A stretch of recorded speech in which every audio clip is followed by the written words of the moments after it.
وإذ استسقى موسى لقومه فقلنا اضرب بعصاك الحجر فانفجرت منه 12 عينا قد علم كل أناس مشربهم كلوا واشربوا من رزق الله ولا تعثوا في الأرض مفسدين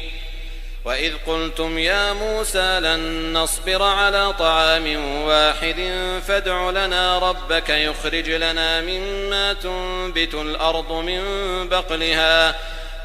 بقلها وقثائها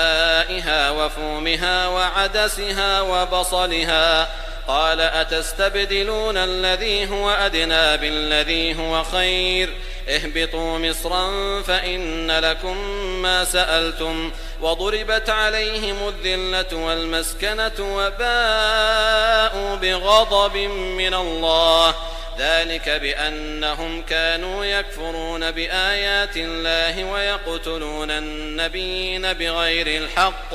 ذلك بما عصوا وكانوا يعتدون إن الذين آمنوا والذين هادوا